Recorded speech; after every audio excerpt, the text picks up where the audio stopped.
Wabarakatuh.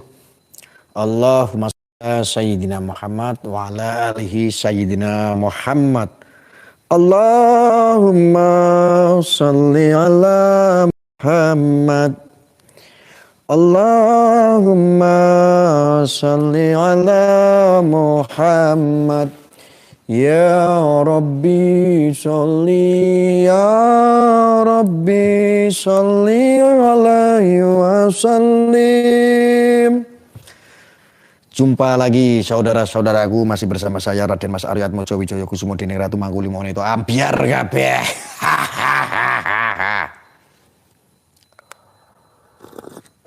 Alhamdulillah. Jadi saya alhamdulillah pada hari ini masih di Jawa Tengah. Ya. Jadi rencananya nanti besok kita sudah melakukan investigasi untuk masalah Sidikiyah. Karena ini saudara, handphone saya ini sudah masuk chat ya, Jabrian. Allahu Akbar ya Karim. Ini sudah orang Jabri saya sudah cukup banyak sekali, mulai dari ancaman dan intimidasi. Saya peringatkan ya kalau Anda nonton di sini ya. Kalau Anda ada intimidasi, ancam-ancam ya melalui WhatsApp yang ada di channel saya, hati-hati, saya peringatkan. Ancaman-ancaman yang kayak begitu hati-hati, kenapa? Itu nanti bisa berbuntut panjang. Saya ingatkan baik-baik. Ya, saya ingatkan loh itu baik-baik. Nanti kalau cat-catan Anda dijadikan bukti, ya ini bisa berbuntut panjang, jangan ancam-ancam. Kan saya udah bilang berkali-kali, ketika Anda ini tidak sependapat dengan apa yang saya sampaikan, toh kemarin hasil dari investigasi saya, ya memang yang terjadi seperti itu. Kan gitu. Yang saya dapatkan ya memang faktanya seperti itu. Ya, apapun itu. Apapun yang saya sampaikan saya bertanggungjawabkan. Kalau memang ada sanggahan, ada ketidaksepamahaman dengan saya, silakan Anda bisa ketemu sama saya toh. Waktu saya ke Jombang kan Anda bisa ketemu dengan saya. Saya welcome kok siapapun. Ya. Saya posisi saat ini masih ada di Pekalongan. Jadi besok saya rencana baru mulai mau ada investigasi lagi nanti ya. Koreknya mana Min? Oh iya.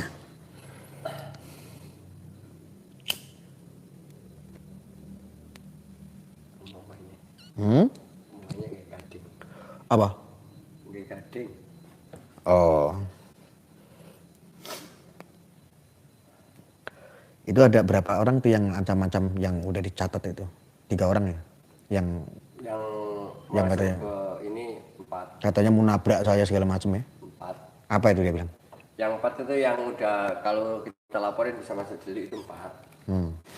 Kalau yang lain enggak, masih normatif. Normatif. Dan sah-sah saja.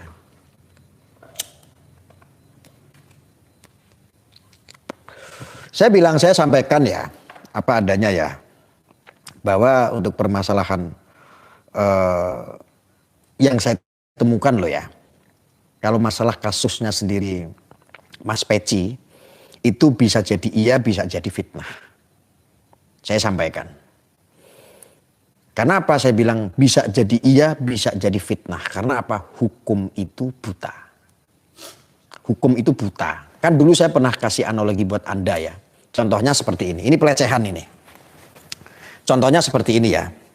Ada seorang kakek pakai sarung, kakek-kakek ya, pakai sarung seperti ini. Nah, ketika cucunya itu nyamperin, gondeli sarungnya mbah-mbah tersebut atau kakeknya, itu merojol diganduli sama cucunya. Cucunya itu perempuan. Masih jalannya itu masih terpatah-patah ya, jalannya itu. Cucunya itu ganduli sarungnya kakeknya. Ini diganduli itu merojol, kelihatan sempaknya kakeknya. Tapi ketika ada tetangganya lewat ngelihat si cucunya ini nangis digendong begini sama kakeknya, yang diganduli sarungnya ini merojol, maka ketika diangkat begini nangis, si bayi tersebut nangis, tetangga teriak, ini kena kakeknya pelecehan.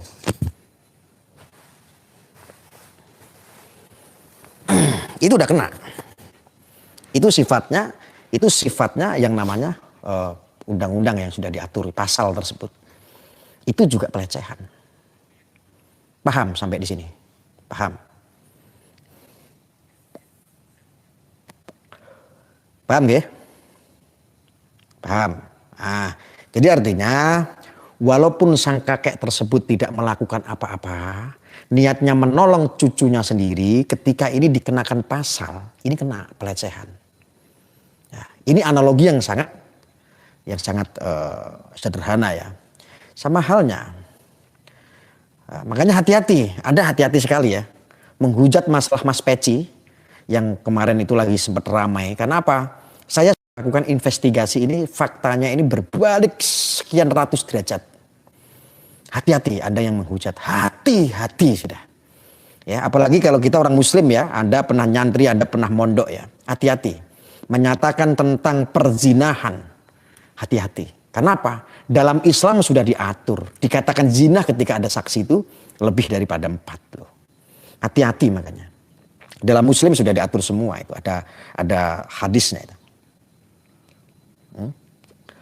Makanya dalam hukum ya, sebetulnya dalam hukum ini masih ketetapannya adalah praduga tak bersalah.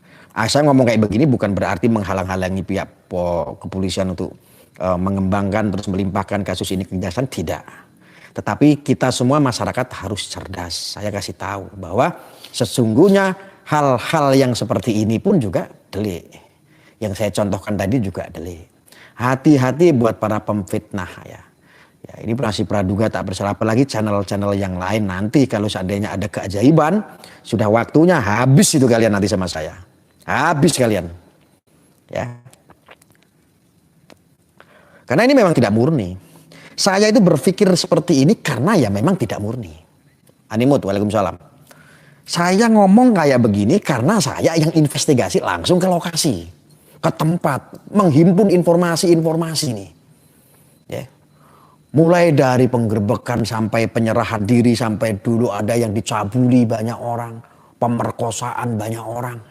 Datang lagi saksi berbondong-bondong ke kantor polisi, semuanya hoax.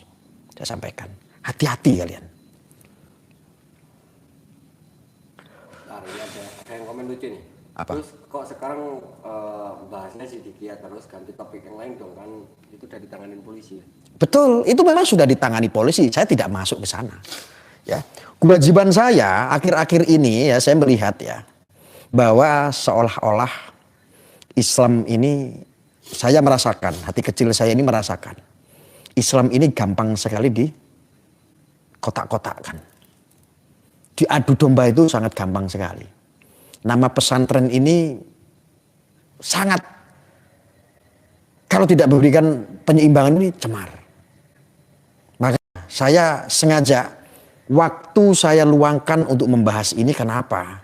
Saya sebagai orang santri, mantan santri, ex santri yang pernah mondok, ya, saya orang Muslim, ya, ini sangat miris sekali. Makanya waktu ini pikiran saya luangkan untuk berbicara masalah ini karena penting, ya, sangat penting sekali. Apalagi orang-orang yang nggak ngerti tasawuf ya, orang-orang ini gampang sekali menghakimi. Dan ini sudah saatnya, momentumnya kebangkitan tasawuf ini harus dibangkitkan dari seluruh dunia. Ya. Harus itu. Ini penting saya luruskan karena ini saya anggap ini sangat penting sekali. Kalau tidak penting ngapain saya bahas? Ya. Apakah saya pernah masuk ke dalam ranah ini? Karena ini sangat ganjal sekali. Anda masih ingat masalah pencabulan yang mana saja ya? Bahkan saya mengkanter. Bahkan ada oknum seorang Habib. Oknum yang diduga juga melakukan pelecehan beberapa santri di Madura. Anda masih ingat? Saya pun yang kanter itu. Sampai diproses hukum. Yang di Cianjur ya, yang di Jawa Barat ini banyak sekali. Ada belasan santri, bahkan ada yang hamil pun saya kanter. Ya, beberapa ustadz yang melakukan seperti ini. Oknum-oknum ustadz ya. Ya. Kenapa yang ini tidak? Karena ini memang sangat ganjal sekali. Saya melihat sendiri informasi di lapangan seperti apa. Saya mendengarkan informasi di lapangan ini seperti apa. Coba, masa saya harus diam? Kali ini saya harus teriak.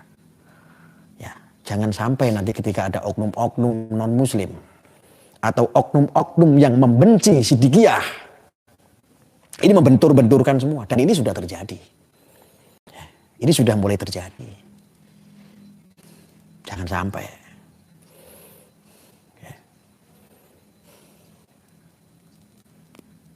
Oh no, pipahnya sangar ya. Pipanya sangar ya. Oh iya, ini memang sangat sangar sekali. Tidak langi.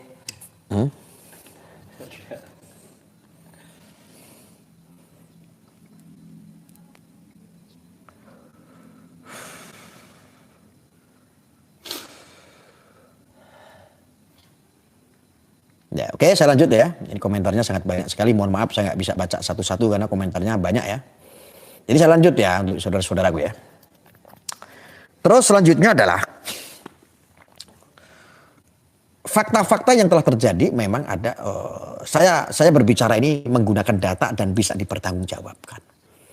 Jadi kasus tersebut saya ulangi sekali lagi, ini tidak murni. Ini ada sengketa.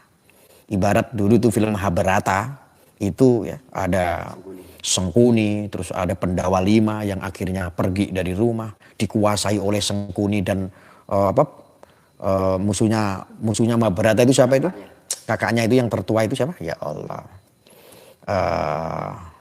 Kalau Dewi Kunti kan semua keluarganya kan dihukum ya, keluar semua ya dari kerajaan tersebut.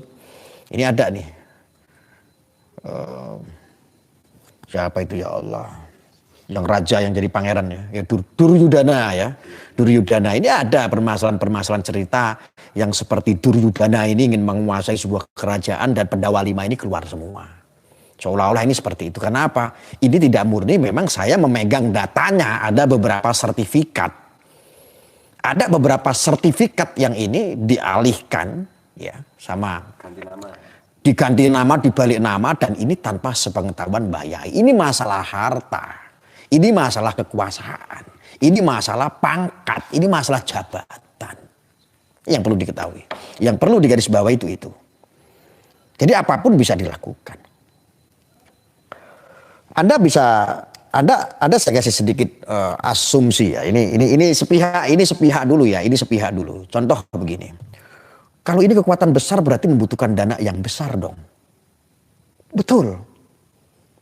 61 sertifikat yang sudah dibalik nama oleh orang-orang yang tidak bertanggung jawab. Dan itu tanpa sepengetahuan Mbak Yai. Satu sertifikat saja ada. Beberapa sertifikat kecil saja ada yang harganya 10 miliar. Anda seandainya menjadi orang hebat. Anda menjadi oknum. Nih, tolong bantu saya. Saya pengennya seperti ini. Harga 10 miliar buat kamu. Orang jalan. Media-media semuanya kamu saya bayar. Nih 1 miliar kamu. Ramaikan ini, gumingkan ini. Ini ada apa?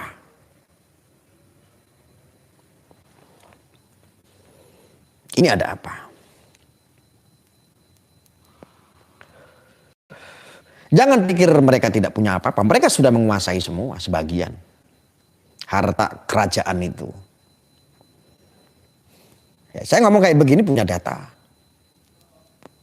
Ancaman demi ancaman sudah banyak di sini, saya sudah simpan semua. Kenapa kalau seandainya ini kita investigasi, kenapa ada yang takut?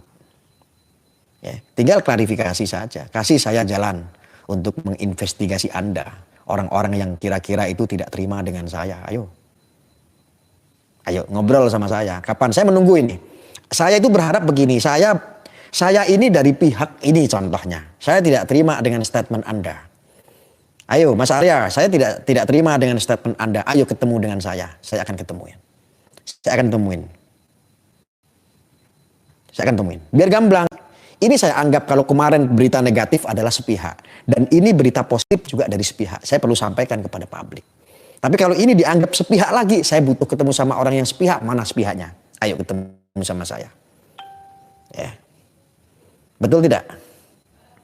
Betul apa yang saya sampaikan? Salah tidak saya? Ya.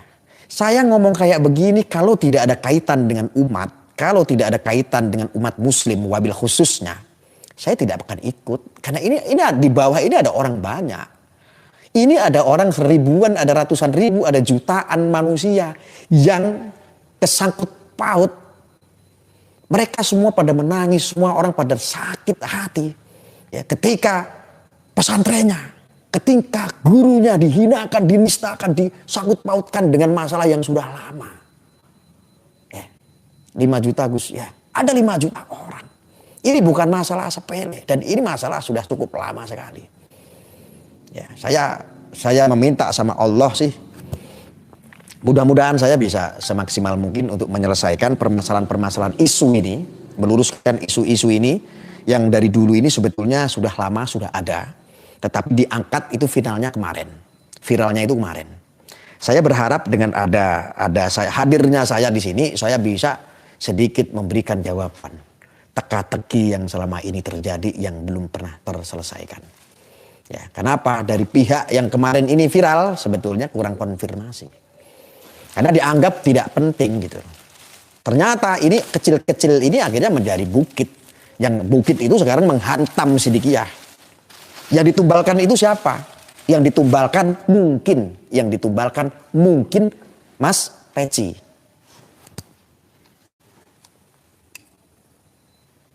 Ini sudah lama.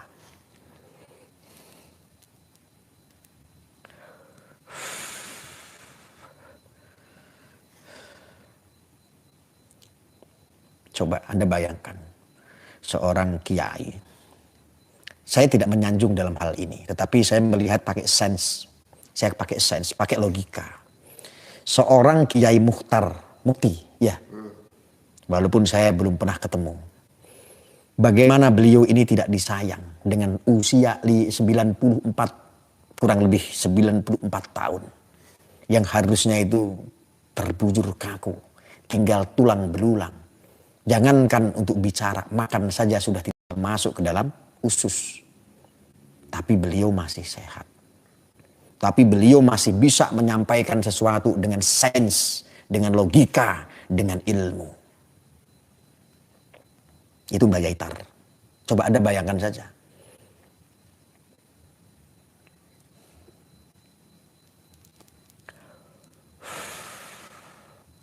Coba bayangkan.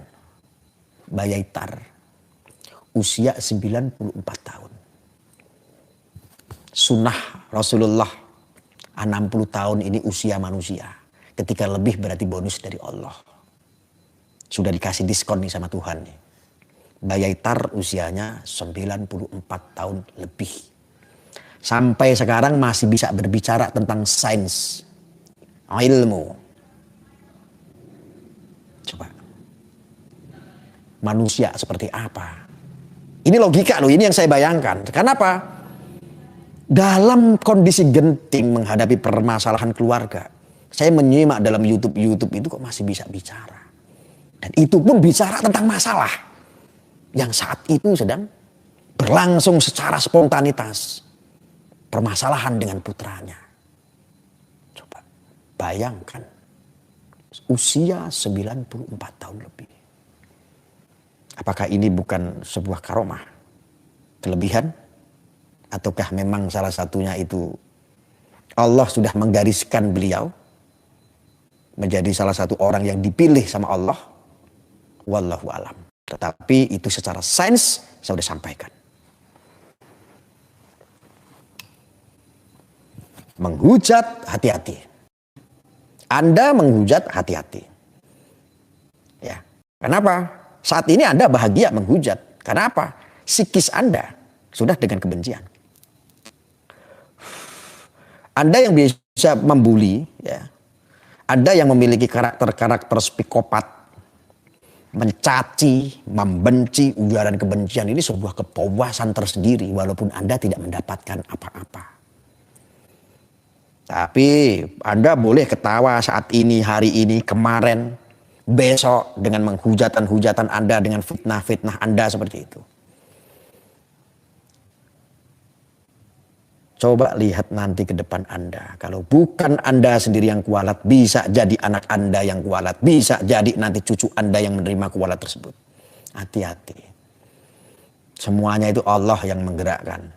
Kita ini hanya menjalankan. Yang punya cerita itu hanya Allah sendiri.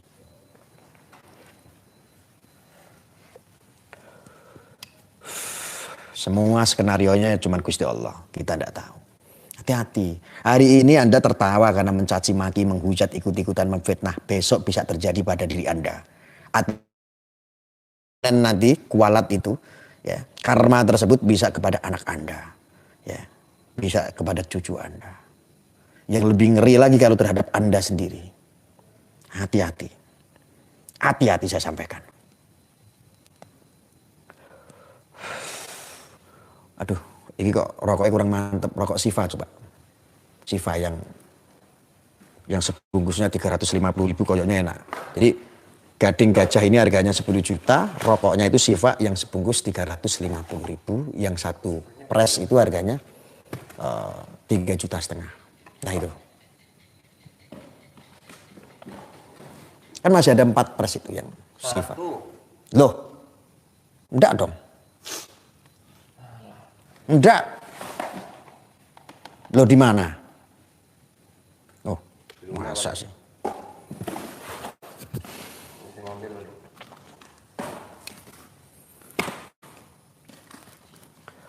Loh, rokok saya harganya berapa ini? Ya.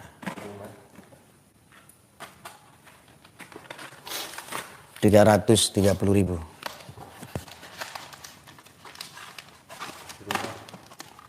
Tadi aku siang juga lihat 4.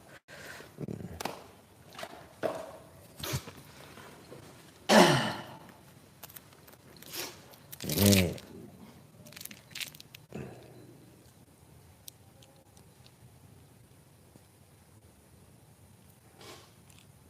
gak kelihatan ya. 330.000. Tapi biasa harga jual di pasaran ini 350 ini sebungkus. Alhamdulillah.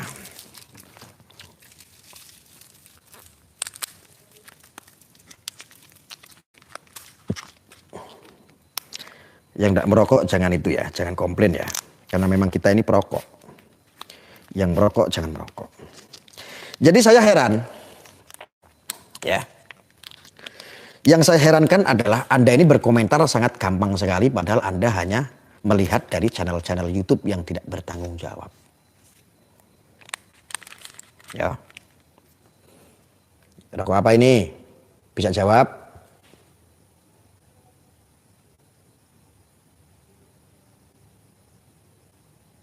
Nah.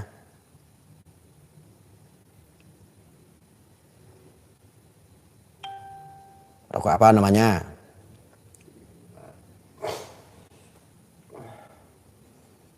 Saya gara-gara ngerokok Siva kok jadi rada mending ya, rada encer pikiran saya.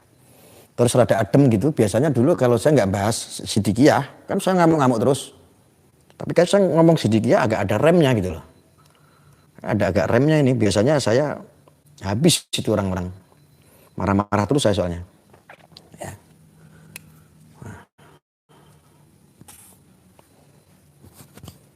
Siva. Neng Siva ini. Gak tahu artinya apa, yang penting duduk ya lah.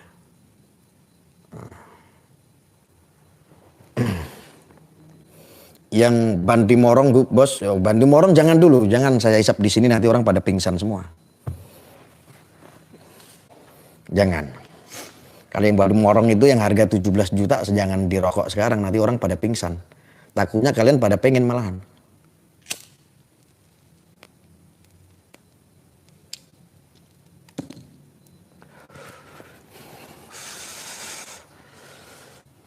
Ya. Terus saya lanjutkan.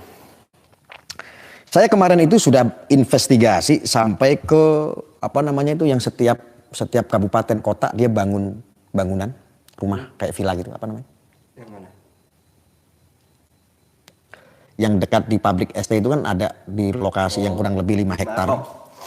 Di Taman Makam. Taman apa namanya? Taman Makam. Taman tersebut ya itu ada sekian puluh hektar. Kurang lebih 10 hektar ya, 5 yang udah jadi. 5 yang udah jadi ya. 5 hektar itu Anda mau tahu nggak? Saya takjub melihatnya, isinya semuanya adalah tanah air. Dan setiap kota, contoh kayak Surabaya, dia bangun satu kota, di situ ada satu bangunan. Surabaya, Mojokerto, satu Mojokerto bangun di situ. Ada yang di Kediri dia bangun di situ. Ada yang di Pekalongan dia bangun di situ. Ada yang dari Jakarta dia bangun di situ. Jadi setiap kota atau kabupaten itu ada di sana. Sampai mancanegara. Sampai mancanegara. Saya terkejut. Ini semuanya itu Indonesia banget gitu loh. Apa kalau dibilang? Kalau seandainya pesantren, semi pesantren. Tapi kalau seandainya dibilang ini padepokan, tidak ada yang seperti padepokan. Tetapi betul wujudnya, istilahnya dohirnya yang kita lihat ini, secara dohirnya. Ini betul-betul cinta tanah air. Sangat-sangat NKRI, 1000%. 1000%. Maka saya itu menyampaikan, makanya untuk Polri, TNI, Anda semuanya dididik untuk jiwa korsanya adalah untuk negara, untuk bangsa negara. Ya, untuk bangsa Indonesia. Polri, TNI harus melihat fakta apa yang saya sampaikan ini mengada-ada atau memang betul apa adanya. Silakan tengok itu Sidikiyah. Ya, itu sangat luar biasa. Dan negara, ya TNI, Polri, pemerintah, negara sedang butuh pencontohan seperti Sidikiyah. Percontohan fakta pesantren di seluruh Indonesia, di seluruh dunia sampai ke Timur Tengah, salah satunya adalah Sidikiyah. Negara sedang membutuhkan itu. Ini yang saya cari-cari dalam seumur hidup. Harusnya ada pondok pesantren yang seperti itu. Tetapi ternyata yang saya anggap ini sekarang di Indonesia tidak ada pesantren yang sinkron dengan bagaimana gaya penanaman mulai dari dini mengenai cinta terhadap tanah air, ya, kebinekaan. Tidak ada, tidak Ani, tidak Roma, tidak, hanya ada di Sidikiyah. Saya pikir tidak ada, ternyata ada. Ya, semua rakyat Indonesia dimanapun Anda berada, saya pertanggungjawabkan omongan saya ini. Kalau Anda cuma teriak-teriak NKRI, saya pribadi teriak-teriak NKRI, ternyata sudah ada yang diam-diam membangun NKRI. Lebih NKRI lah. Lebih NKRI. Ya. Tanpa bantuan, tanpa apa-apa, tetapi bisa bergotong royong membangun. Salah satunya yang terjadi adalah 1.600 rumah dengan nilai berapa miliar itu. Yang sudah dibangun itu sekitar 900 miliar kurang lebih. 900 miliar hanya membangun untuk orang-orang yang susah. Orang-orang yang miskin membangun. Ini tidak teriak-teriak. Ini pun tidak diviralkan sudah dari lama. Tidak ada viral-viral yang model-model kayak begini. Yang viral itu ya kayak yang Gus Nur, Suki Nur Raharja pencitraan bangun musola. Siji jirit-jiritnya udah nyampe se-Indonesia. Ya. Ini sebetulnya tidak terekam dan tidak diceritakan yang namanya rumah layak huni di Sidikiyah ini. Ini tidak pernah diceritakan. Hanya karena apa? Framing kemarin ini bahwa ini adalah aliran dan ini adalah Wahabi dan lain sebagainya ini Sidikiyah. Yang tidak cinta terhadap NKRI. Ternyata semuanya bohong. Program itu sudah berjalan sudah puluhan tahun membangun rumah untuk orang-orang susah tanpa bantuan dari siapapun. Semua hanya gotong royong dari jamaah Sidikiyah, murid Sidikiyah, alumni Sidikiyah. Coba Anda bayangkan keberkahannya seperti apa nilainya. Ketika Anda seandainya, ya, apa enggak sebuah kebanggaan itu? Ada yang komen. Apa? Kameranya burem, tapi ini Gusnya yang ngelek iki ya. Iki kan HP-ku, aku udah bisa ngomong ket wingi. Kalau kalian itu ada yang membelikan saya HP yang kameranya agak bagusan daripada komplain, ya dikirim buat berjuang saya. iPhone kayak jelek-jeleknya iPhone 11 juga nggak apa-apa. Nggak perlu yang promek-promek yang terbaru itu kan mahal. Kirim lempar satu itu iPhone-nya. Ya enggak? Kok gambar. Tapi segini aja udah dibantu. Ini aja lo sudah dibantu pakai lighting. Apa namanya? Lighting. Gen ketok terang. Coba sambungkan itu kabelnya ke sambil ngecas. Ya. Sebentar ya, saya akan lanjutkan lagi ya. Ini supaya apa? Ini pencerahan buat warga negara Indonesia. Hati-hati kamu kesetrum karena kamu di keramik. Awas. Oke, sambil ngecas. Ya. Saya itu sangat merasakan teman-teman. Bismillah. Saya itu merasakan memiliki sebuah lembaga organisasi dengan anggota 1.000 orang saja ngaturnya sulitnya setengah mati.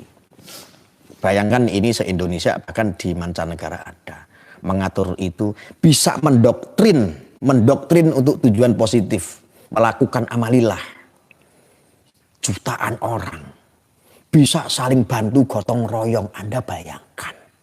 Coba Anda bayangkan, ini bukan sebuah lembaga negara yang memiliki pajak, menghimpun pajak di mana-mana seperti pemerintah. Ini bukan. Ini hanya sidikiyah. Coba Anda bayangkan. Ngeri tidak? Sekarang ini sudah 1.600 rumah yang sudah dibangun. Untuk wujud syukur yang itu diserahkan pada tiap 17 Agustus itu rumah-rumah itu. Saya sudah diupload sama Opa Vian Channel. Anda bisa lihat di Opa Vian Channel. Di situ ada saya yang sedang investigasi rumah layak huni. Saya tanya beberapa ibu-ibu yang mendapatkan hak tersebut. Tidak 1 rupiah pun dipungut. Coba Anda bayangkan. Tidak 1 rupiah pun dipungut. Coba. Ya sembelok ya di-subscribe no. Masa sembelok kok gak di-subscribe. Mana? Iku ana sing sak delok Gus ya ora di-subscribe. Ya di-subscribe. Karena subscribe Anda itu sangat mempengaruhi dan juga dinyalakan loncengnya. Jadi biar apa? Kalau Anda itu ada informasi yang penting yang perlu saya sampaikan, Anda dapat notifnya. Jadi dapat pemberitahuannya. Contohnya begini. Bro, Gus Arya lagi live. Buka YouTube-mu begitu. Ada pemberitahuan. Coba Anda bayangkan ya, saya teruskan. Coba Anda bayangkan apa yang saya sampaikan tadi. 1.600 rumah itu totalnya sudah kurang lebih 900 miliar. Ya. Nah, pesantren yang saat ini dikuasai oleh pihak sebelah ini sudah Mbak Yaitar ini ceritanya ini untuk kepentingan pesantren semua. Ini untuk kepentingan sidikiyah. Tetapi berusaha ada yang ingin menguasai aset-aset tersebut. Coba bayangkan sebesar sidikiyah ketika ini dikuasai oleh jin kafir umpamanya. Jin kafir menguasai. Apa enggak? Masya Allah. Omang. Bukan korbannya ini bukan masalah asetnya saja. Bukan sidikiyahnya saja yang menjadi korban oleh jin-jin kafir tersebut. Bisa semua umat yang merasa bersyukur ada di dalam sidikiyah ini bisa menjadi korban. Ya. Faktanya adalah kemarin yang sudah viral. Apakah ini semua tidak berkorban? Korban mulai dari perasaan. Korban mulai yang namanya segalanya berkorban kemarin. Sakit menjadi korban. Ya Allah, akibat orang-orang jahat sidikiyah yang saya dulu tempat nyantri, saya merasa sakit diperlakukan seperti itu. Diinjak-injak seperti itu, difitnah, diframing. Coba bayangkan. Umat lo itu umat. Ini gak berbicara aset saja. Umat itu juga aset bergerak. SDM, sumber daya manusia. SDM atau sumber daya manusia sidikiyah ini banyak sekali. Banyak sekali di Indonesia. Wis to manut karo aku. Penak. Kita berbicara ini punya data. Tidak melebihkan, tidak mengurangi. Apa yang saya lihat saya sampaikan di sini. Walaupun ya ancaman-ancaman ini banyak sekali di sini. Arya, kamu jangan pernah macam-macam, jangan pernah masuk urusan sidikiyah dan lain sebagainya. Saya tidak butuh restu dari siapapun untuk masalah masuk ke sidikiyah karena saya mewakili semuanya rakyat Indonesia yang ada di sini. Saya tidak butuh izin siapapun.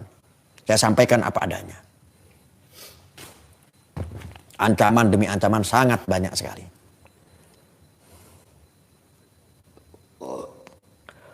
Pak Lurah Adi Atma, gimana, ada yang nyari saya enggak? Ya. Ada penampakan Gus di belakang apa lagi ini? Riwa-riwi baju hitam, oh iya itu emang mantan kadrun. Ini mantan kadrun ini dulu. Admin saya ini dulu mantan kadrun yang sekarang sudah mentas. Udah tobat. Kok buret Gus? Iya emang HP-nya. HP saya jelek. Ngaku ki nunggu iPhone ono sing ngirim kok. Wis kira-kira gading loro iki ya dilelang, gading dua ini dilelang kira-kira cukup gak gitu iPhone? Oh ya cukup no, tapi yo ngawurmu kualat itu. Oh iya, lali kualat udah. HP elek iku wis ora usah ngenyek, wis ngerti HP elek wis mbok nyek wae. Cukup jadi. Ya memang sih gading dua ini. Ini kira-kira buat beli iPhone kebeli nggak? Alamat Gus. Nanya alamat tinggal japri aja. Angger japri di nomor admin itu ya mesti tekan nyampe. Nanti kalau saya nggak ngasih alamat di sini, saya posisi di mana, takutnya yang datang bukan ini malah kadrun, malah kerubet. Jaluk Pak Lurah Gus, aku ndek utang karo Pak Lurah selawe juta wirung lunas kok menjaluk. Saya ngono malah ditagih. Malah aku ditagih Pak Lurah. Ngono Pak Lurah Adi Atma itu yang komen itu, saya mau bayar utang. Pak Nur, ini saya kemarin punya utang 7 juta, ini ada 3 juta dulu mau saya transfer. Alah pakai dulu aja, saya belum butuh Gus Arya, omongannya kayak gitu. Itu orang ada Pak Lurah itu. Maka akan duit Pak Lurah ya.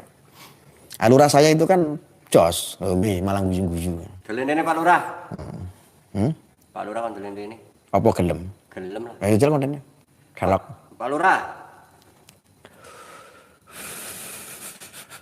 Lanjut nggak? Lanjut.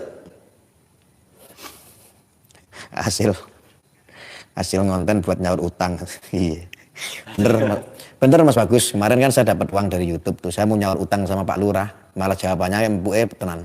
Udah pakai dulu aja Gus Arya, saya belum butuh, nanti aja gampang. Malah kayak gitu Pak Lurah. Rezekine anak soleh iki sono wae. Dan Budi Gus ning Batang. Itu tak suruh Sherlock tuh, ada nggak nomornya?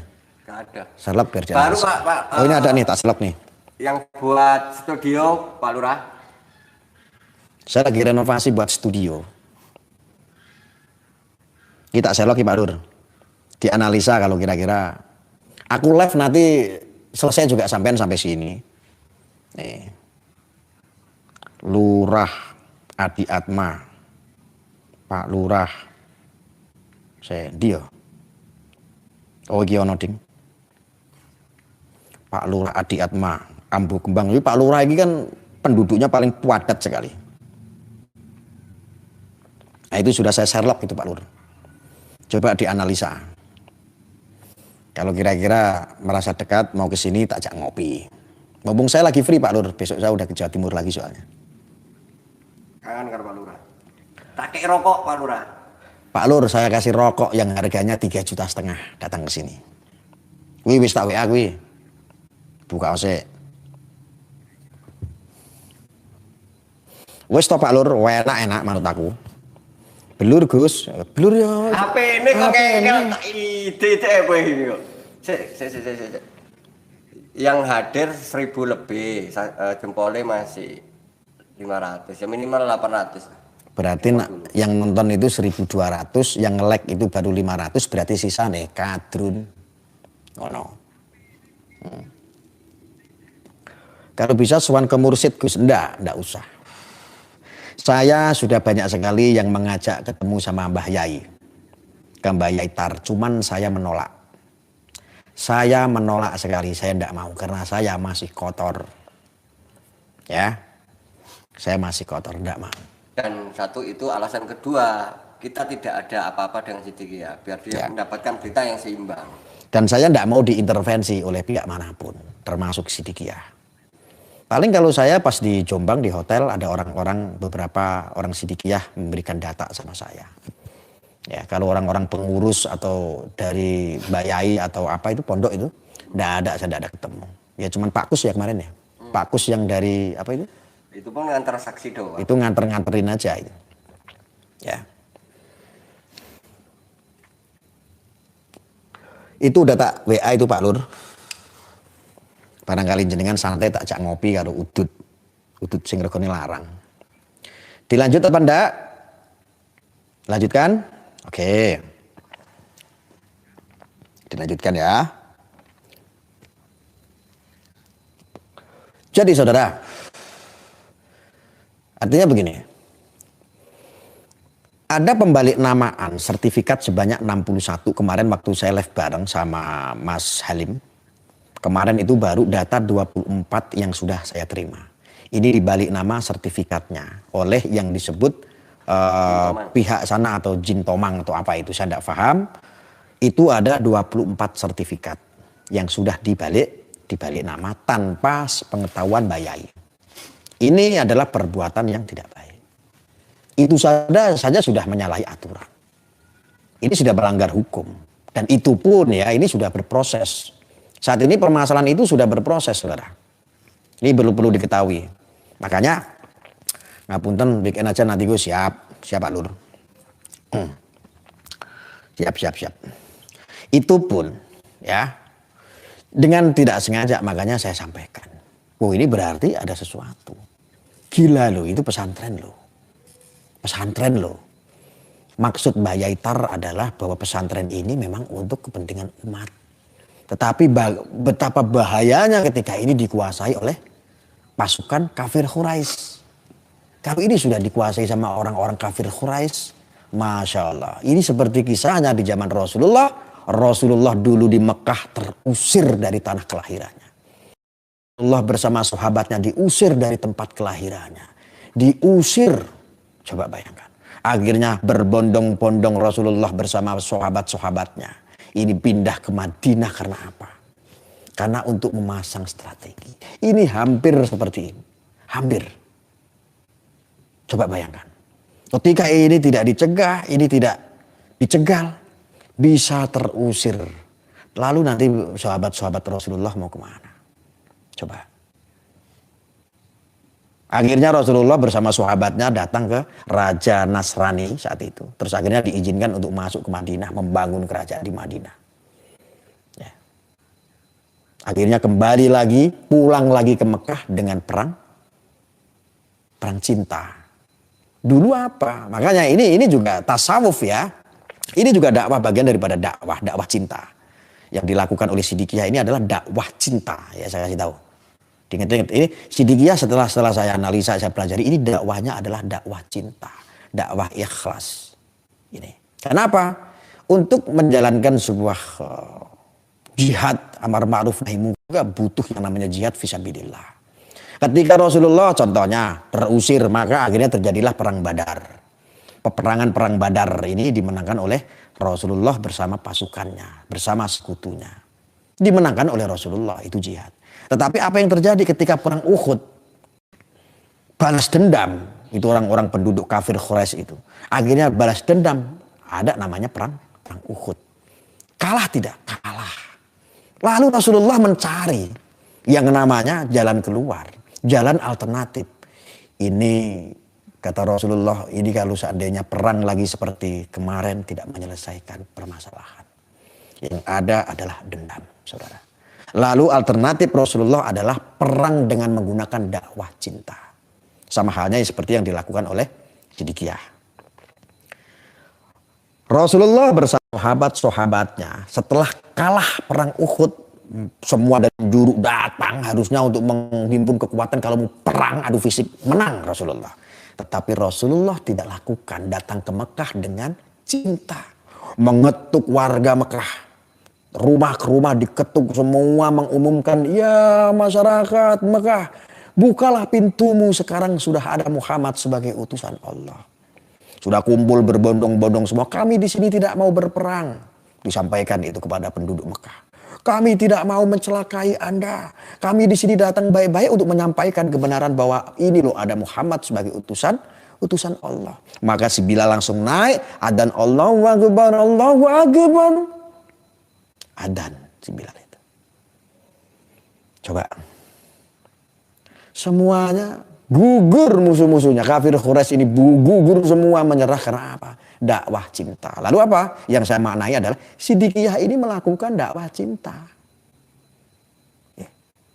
Torekoh Sidikiyah ini juga salah satu jalan dakwah cinta. Ini perlu dimaknai. Nah, kalau untuk masalah fitnah dan lain sebagainya masih banyak contoh dulu. Nabi Nuh alaihissalam apakah tidak kemakan fitnah? Ya, sehingga keluarganya menjadi korban. Apakah enggak fitnah? Maka hati-hati Anda ketika menyampaikan sesuatu yang bukan hak Anda. Ya, caci maki menghujat, hati-hati Anda.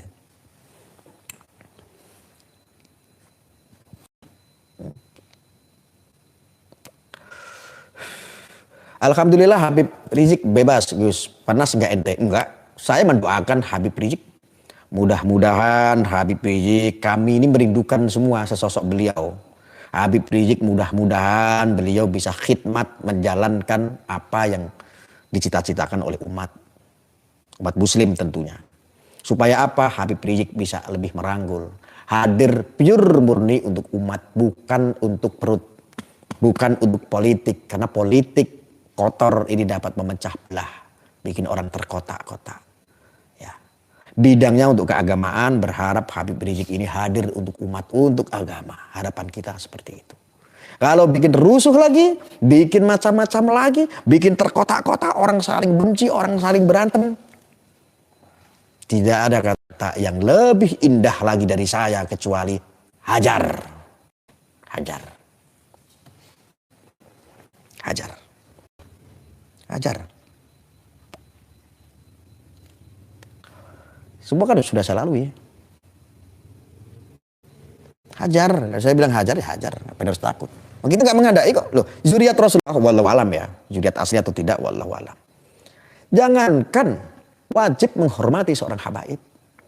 Bapak ente, ibu ente saja saya hormati. Tetapi tidak wajib untuk diikuti. Itu hukum yang sama di hadapan Allah kelak. Ya.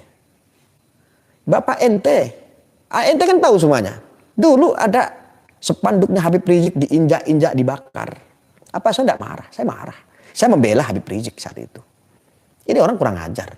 Ini oknum kurang ajar, injak-injak dia bakar. Jangankan Habib Rizik, perlakuan ini sama enggak terhadap seorang zuriat Rasulullah.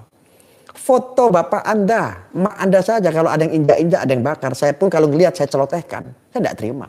Itu bukan adab akhlak yang baik. Tapi ketika Habib Rizik melakukan sesuatu yang mendoktrin warga, mendoktrin rakyat Indonesia untuk membenci pemerintahan, untuk adu domba, untuk melakukan propaganda dan lain sebagainya, dia hina-hina, dia ngomong sesuatu yang tidak beradab, yang tidak berakhlak. Ini sungguh bahaya.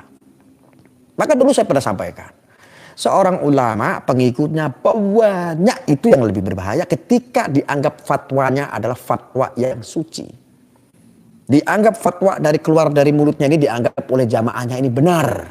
1 juta orang yang mengikuti seorang ulama tersebut menganggap setiap lisan yang keluar dari Habib Rizik seandainya ini benar. Ketika Habib Rizik mengucapkan kata yang kotor dan itu salah, maka akan dibenarkan oleh jamaahnya.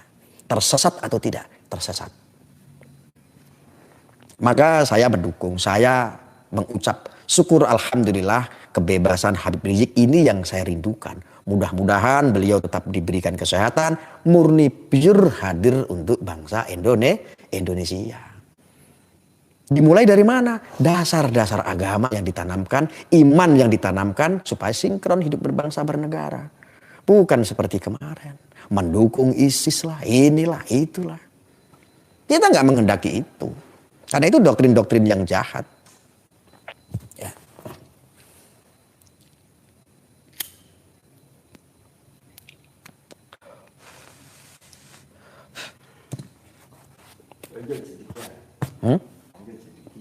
Lanjut. Lanjut ya.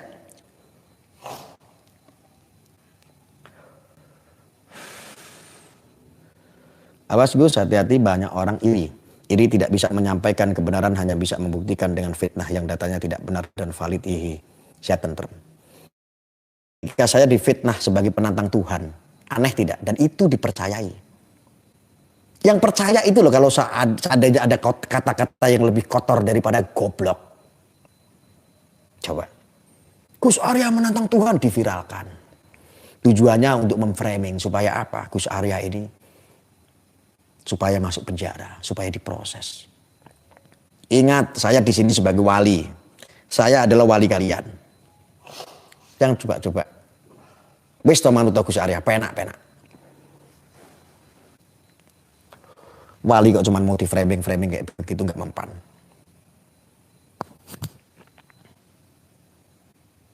Drun, aku ki walimu. Mau kamu terima kek, mau kamu tidak terima kek, saya ini walimu. Suka tidak suka, kamu harus suka. Kamu harus terima. Saya adalah salah satu walimu. Ya.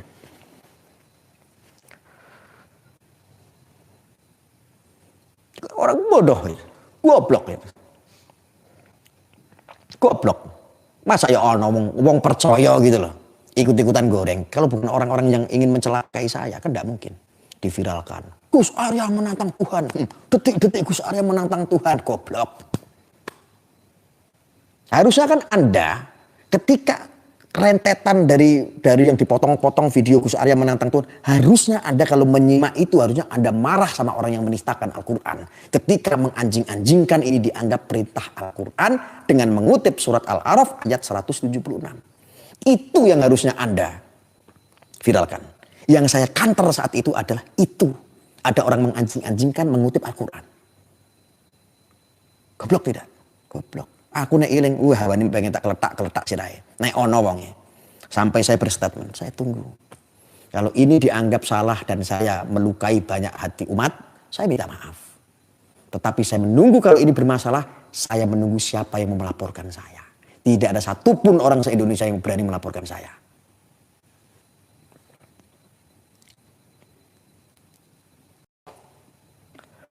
Paham, Drun? Paham. Ya. Lalu saudara kita lanjut lagi mengenai Siddiqiyah. Jadi ini adalah sesuatu pola, suatu konsep penguasaan. Kasus yang kemarin ini sempat viral, ini bukan murni kasus setelah saya mendapatkan bukti-bukti data yang saya temukan. Ternyata ini sangat panjang sekali. Sebuah konsep yang sangat besar sekali untuk menghancurkan Siddiqiyah. Ya. Ada di vlog saya kemarin sama-sama Mas Halim. Ada kan bahwa ini salah satu daripada keluarganya. Ada yang menginginkan bahwa Siddiqiyah harus bubar. Insya Allah saya sampai merinding saya. Saya sampai merinding. Siddiqiyah itu harus bubar, harus hancur. Coba Anda bayangkan.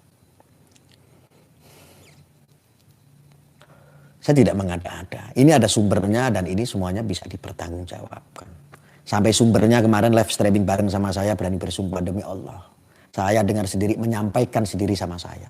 Bahwa mengharapkan bahwa Siddiqiyah ini harus dibubarkan. Coba bayangkan. Bagaimana nasib semua murid-murid jamaah. Alumni dari Siddiqiyah. Coba Anda bayangkan. Puncaknya adalah kemarin.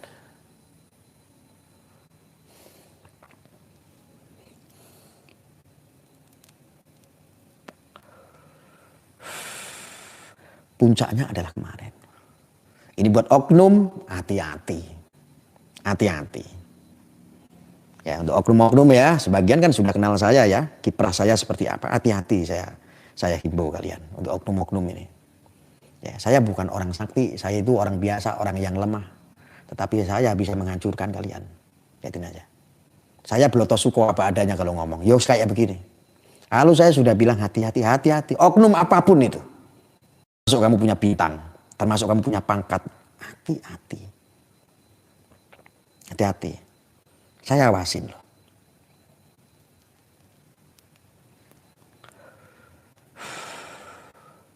Resiko saya itu sudah saya ukur. Itu kalian oknum nih. Resiko saya masuk penjara. Dan resiko yang terakhir adalah kerinduan saya, yaitu apa? Kematian. Ini resiko saya. Dan ini semuanya sudah saya tanda tangani sama Allah. Saya sudah tanda tangani langsung sama Gusti Allah. Ya. Saya sudah bernazar. Hati-hati.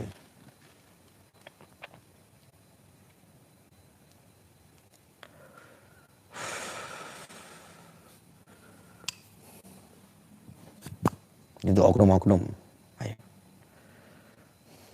Introspeksi. Anda berhadapan bukan dengan saya, tetapi dengan kekuatan Gusti Allah. Ya, senjatanya adalah doa-doa umat Muslim loh. Doa-doa umat Muslim di seluruh dunia.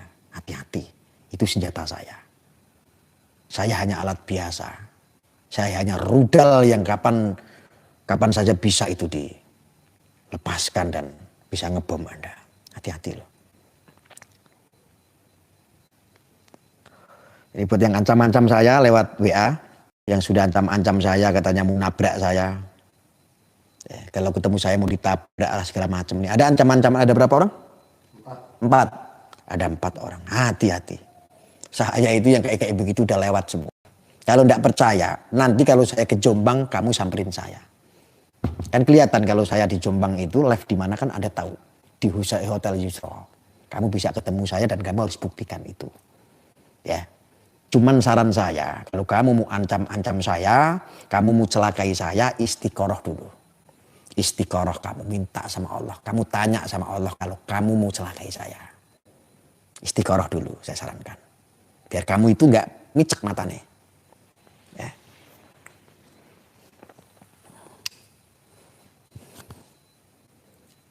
Arya itu nggak bosan hidup, nggak. Cuma udah bosan diancam gitu, nggak mati-mati. Pengennya mati cepet. Arya itu orangnya pengennya mati cepet. Mati yang alami. Yang itu semuanya takdirnya dari Gusti Allah. Ya.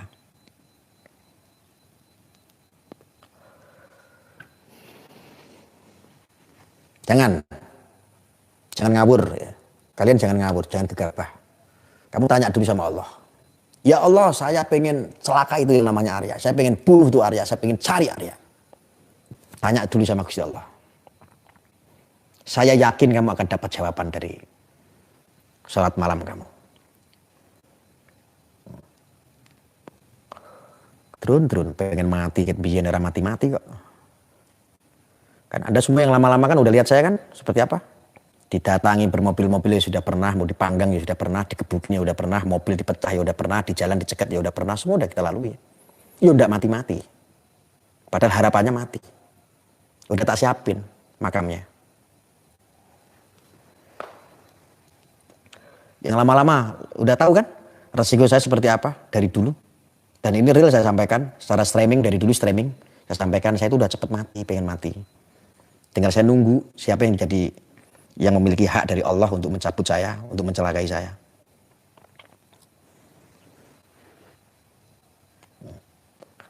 Jangan main-main. Sama saya jangan main-main kalian. Ya, kalau saya udah kayak begini berarti insya Allah saya berdiri untuk kebenaran. Saya udah takut. Aku nggak pernah ganggu kalian kok kalian mengganggu saya. Saya kawal ya. Untuk Sidikiyah saya kawal. Kenapa? Sidikiyah ini bagian daripada NKRI. Sidikiyah adalah percontohan pondok pesantren yang saat ini negara butuhkan. Dan saya siap pasang badan untuk Sidikiyah. Yang perlu saya sampaikan itu Polri, TNI ya. Apapun bentuknya. Ini salah satu aset negara. Ya, negara Indonesia ini punya Sidikiyah.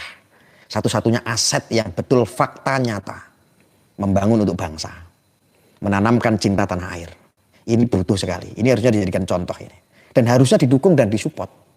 Harusnya didukung dan disupport malahan perjuangannya. Harusnya. Tetapi Sidikiyah ini orang-orangnya kemarin saya tanya. Setiap ada jamaah dari Sidikiyah ini saya tanya. Gus Arya, saya kasih cerita ini. Apa yang diajarkan oleh Mbah Yaitar, sang mursyid saya, mengajarkan kepada kami. Negara ini sudah cukup dipusingkan dengan banyak hal. Maka Sidikiyah dididik untuk mandiri. Untuk tidak menyusahkan negara. Tetapi harus memberikan kontribusi terhadap negara. Ya, paham maksud saya? Ini beberapa jamaah menyampaikan ke saya seperti itu. Murid-murid dari Sidikiyah. Kami Gus Arya diajarkan oleh Mbak Yai supaya apa? Kami tidak menggantungkan diri terhadap negara. Pemerintah sudah cukup menghadapi permasalahan. Kami diajarkan oleh Mbah Yaitar untuk apa? Untuk membangun bangsa ini. Untuk membangun negara ini. Setidaknya negara bisa diringankan. Yang terpenting diringankan untuk masalah ideologi yang saat ini sedang dijajah oleh bangsa lain. Maka Sidikiyah memberikan contoh, memberikan dedikasi mulai dari dini orang untuk mengerti tentang mencintai tanah air. Kebinekaan, toleransi ini yang dilakukan oleh Sidikiyah. Dan ini saya belum tahu dulu. Saya taunya ya NU. Tetapi ternyata hasil daripada NU diaplikasikan menjadi ada seperti Sidikiyah, dan Sidikiyah dengan NU ini sama plek. Bahkan fakta-faktanya adalah Sidikiyah yang menjalankan. Lalu kenapa ketika saya tanya, kenapa sama kayak NU ya? Kiprahnya untuk NKRI, Mas. Jawabannya apa? Kami juga orang NU, Gus. Tetapi torekoh kami kebetulan saya mengimami, meyakini Sidikiyah. Paham? Nah, ini makanya pemerintah, negara ini Anda masih punya satu aset yang sangat berharga dan orangnya masih hidup. Yang disebut Sang Mursyid, yaitu Mbah Yaitar. Aset. Negara masih punya. Ya. Negara Indonesia ini masih punya. Dan ini ada benang. Ini masih ada benang, jas merah. Ini ada benang, ada rentetannya ini. Yang tidak semuanya orang tahu.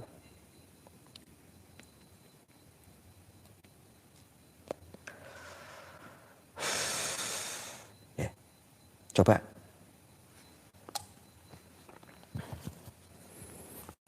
kita renungkan. Merenung aja sedikit. Kalau saya, penyampaian saya ini kok kira-kira Anda itu penasaran, nggak percaya, silahkan cek sendiri. Investigasi sendiri. Kalau Anda pengen punya putra, pengen punya putri yang kira-kira itu pengen membuktikan, pondokkan anaknya ke sana. Insya Allah dapat ilmu.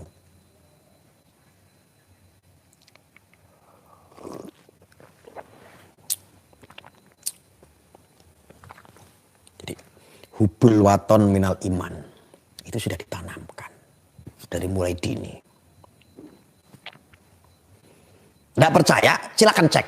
Kalau saya bohong, melebihkan atau mengurang-urangi, saya punya mobil saya kasih sama Anda. Itu taruhannya.